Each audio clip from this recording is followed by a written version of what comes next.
Bom, boa tarde a todos. Primeiro, eu gostaria de agradecer o convite, né, em estar aqui.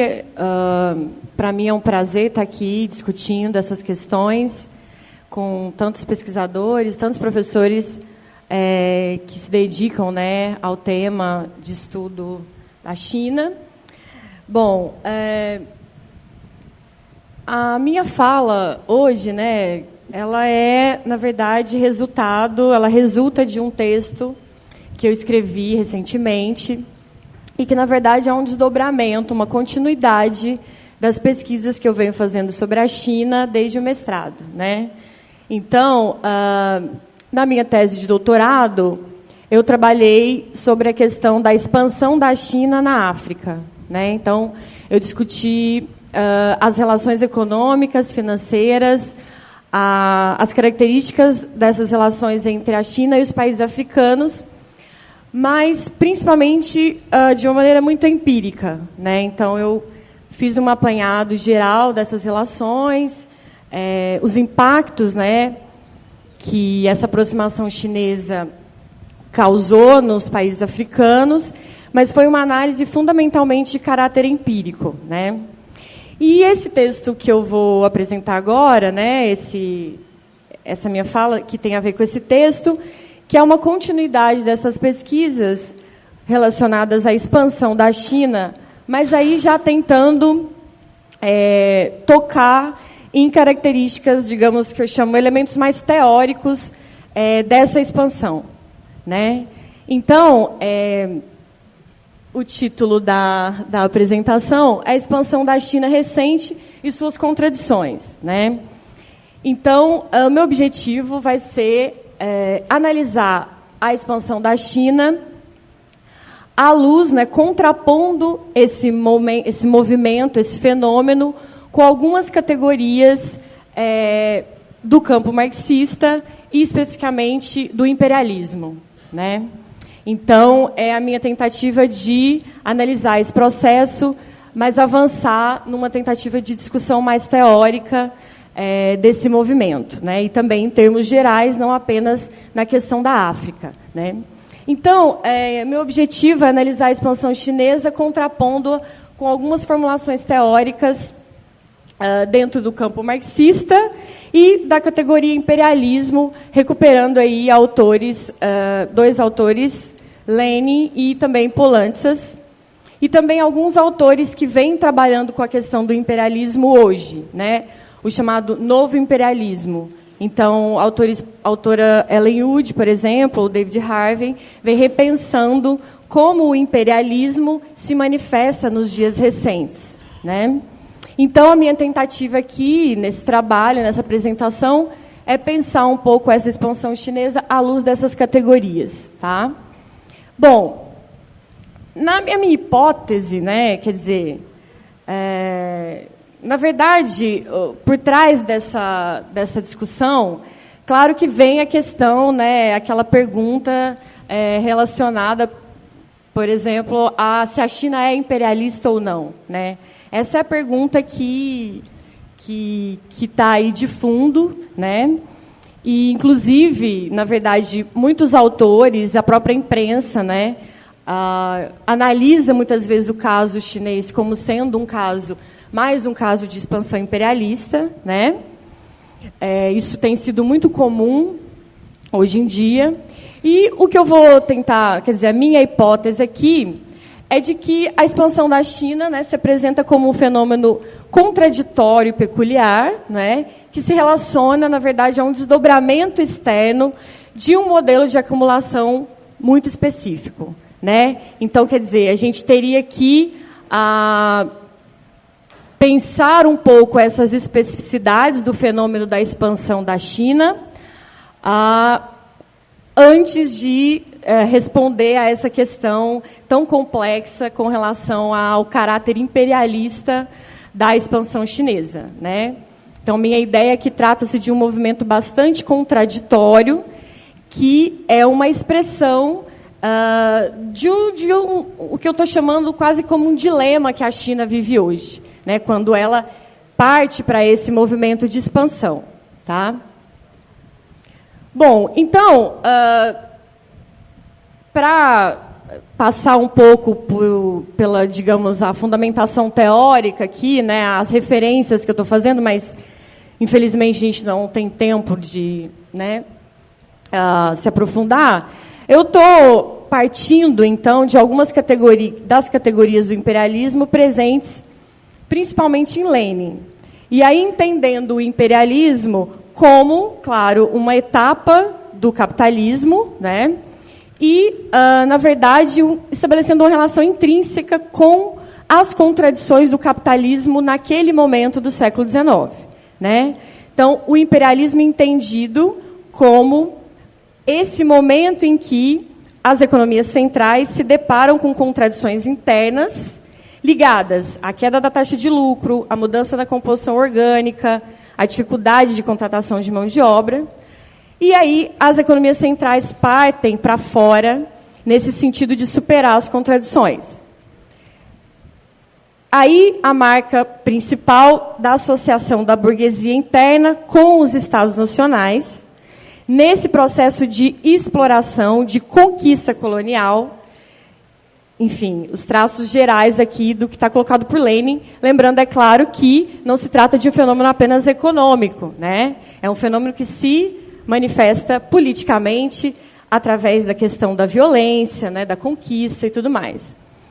E no Polantzas, rapidamente, muito interessante a ideia do imperialismo que relaciona a relação, né, que analisa a relação entre as classes sociais, as classes burguesas internas, na sua relação com o Estado, na direção também desse movimento de expansão, de conquista. Né? Bom, sobre a questão do novo imperialismo, que é outra categoria, quer dizer, muitos autores hoje discutem como é que esse imperialismo clássico pode ser visto, né, nas manifestações concretas dele hoje. E aí a gente parte para novas categorias. E eu diria que, desses autores, Ellen Wood ou David Harvey, fica muito a questão de que uma das dimensões do imperialismo hoje é que ele se manifesta, por exemplo, através de relações de exploração ligadas à imposição de uma ordem, de um modelo de capitalismo liberal, altamente financiarizado. E, através desse modelo, os países centrais estabelecem relações de dominação nos países periféricos. Então, é um pouco por aí. Bom, dado isso, né, eu estou analisando a expansão chinesa, à luz dessas categorias, e o principal aqui para mim, para discutir esse movimento, é pensar, como já foi bastante discutido aqui, que, quando a gente analisa a China, a gente está olhando um modelo muito específico, né? Um modelo de crescimento, um padrão de acumulação fundamentalmente centrado no Estado e na capacidade do Estado em fazer política pública, em dirigir o crescimento econômico, e um Estado que vem tentando guiar esse crescimento econômico para uma melhora dos níveis de vida da maior parte da população, e vem conseguindo alguns avanços nesse sentido, com aumento de produtividade, com alguma melhora salarial, não sem contradições, claro. Né? As contradições que se manifestam, como colocado na primeira mesa, por exemplo, através da ação da burguesia, que vai também influenciando esse processo de acumulação e contribuindo para as contradições. Né? Mas a minha ideia aqui é de que o Estado ainda tem, como teve sempre, ainda tem um papel fundamental na direção desse modelo. Bom, e aí, o que eu estou olhando? O que eu estou chamando de expansão externa, né, da China é o seguinte: num determinado momento dessa acumulação de capital, a China se depara com desafios de continuar esse padrão, esse modelo, e aí a expansão externa estaria ligada fundamentalmente a características estruturais da economia chinesa. Por exemplo, a carência de recursos energéticos, recursos naturais, que são utilizados no processo de mudança estrutural. Então, o volume, a necessidade desses produtos exige uma quantidade muito grande de recursos, e a partida para a China, para fora, está muito ligada a isso. E também, claro, está ligada a um processo de acúmulo de reservas rendas de exportação, que vão para fora, na forma de empréstimos, investimentos diretos, até como uma maneira de manter a moeda competitiva, né, para as exportações. Então, a ida dos capitais também nesse sentido.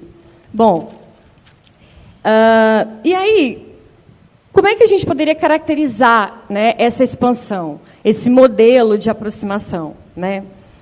É um modelo que, no meu modo de ver, está fundamentalmente ligado a objetivos de Estado, né, prerrogativas e estratégias de Estado em alcançar esses recursos naturais, enfim, em ter acesso a esse elemento fundamental para a continuidade do crescimento.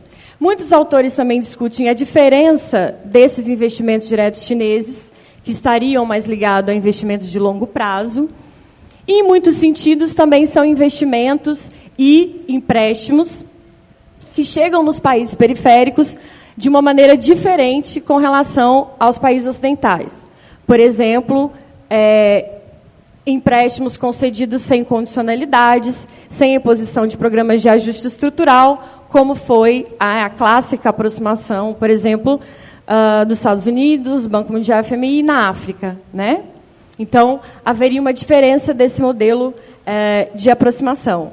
Mas o que eu queria destacar aqui, principalmente, é que, para mim, trata-se de um processo que é ainda bastante contraditório e que tem duas, digamos, vertentes, né? Por um lado, a ascensão da China e esse movimento de expansão representa, na verdade, uma espécie de contraponto a essa ordem neoliberal, ou a forma como se estabelecem relações de submissão entre os países hoje. Então, quer dizer, um país que consegue, através da atuação do Estado, fazer políticas públicas, fugir, em grande medida, do padrão de financiarização, de submissão estatal vigente, e aí partir para fora com esse modelo. Quase que como uma espécie de contraponto à estrutura, né, à lógica de aproximação, de relação dos países centrais com os países periféricos. Quer dizer, não é a financiarização, não é a submissão do Estado, é outra coisa. Claro que com todas as suas contradições, mas se apresentaria, na verdade, como um modelo distinto, um modelo diferente nas suas relações. Além disso, quer dizer, quando a gente pensa nesses termos do imperialismo clássico, né, seria um processo que é muito menos guiado por uma burguesia que já é autônoma e que consegue conduzir esse processo de expansão, e muito mais ligado, como eu disse, a um projeto de Estado. Então, quer dizer, a burguesia influencia, obviamente, mas nesse processo de expansão, de investimento direto, de financiamento, há ainda, claro, um peso do Estado no alcance desses objetivos, claro, né, que é de conquista dos seus próprios interesses. Então, quer dizer, é diferente do que seria diferente do que as teses clássicas pregariam. Mas o que eu estou dizendo aqui? É claro que o movimento de expansão chinês, ele também tem as suas contradições, né? Então, ao mesmo tempo que ele se apresenta como um certo contraponto à ordem neoliberal, ele também é um reflexo dos dilemas e das contradições que a própria China enfrenta, né? Então, é claro que, nesse processo de expansão de investimentos diretos, de comércio, é claro que relações de exploração vão ser observadas. É claro que a China vai chegar nos países, estabelecer negócios para atender os seus próprios interesses. E é claro que isso vai levar, em muitos casos, a uma dificuldade desses países em fugir da primarização.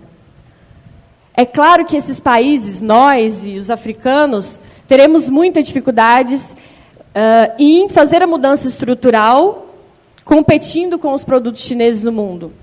Então, quer dizer, por mais que a China apareça com diferenças e como contraponto ao que se poderia chamar, né, de um novo imperialismo, ao mesmo tempo, é claro, esse movimento revela contradições que a própria China apresenta internamente. É uma espécie de dilema.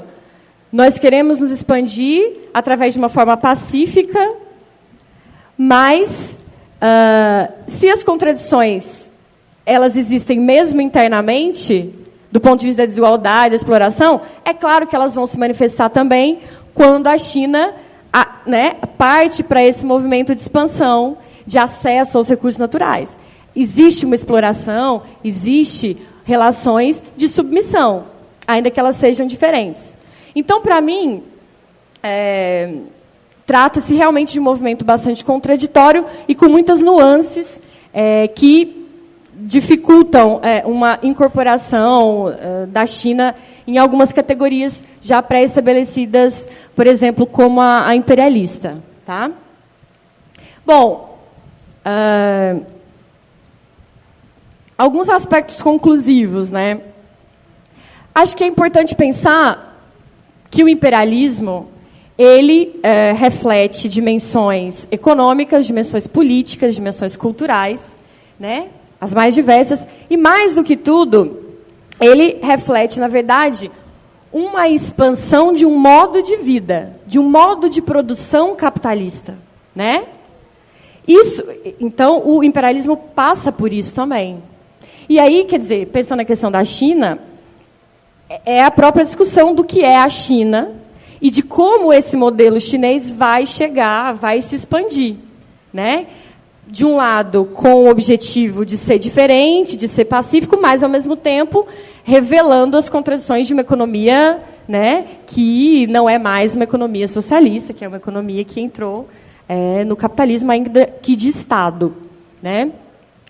Então, é um pouco isso, né? É uma trajetória, tanto interna como externa, marcada pelas contradições, e essas contradições se manifestam externamente. Não sei se ainda tem um tempinho. Tem? Então, eu acho que assim, o fundamental aqui é que nós estamos lidando com um fenômeno bastante novo, bastante peculiar, e avaliar a expansão da China, os impactos, é um desafio conceitual, é um desafio que os pesquisadores terão ainda, porque, no meu modo de ver, trata-se de um fenômeno novo e que tem que ser pensado aí com todas as suas nuances e todas as suas contradições. Bom, é isso. Obrigada.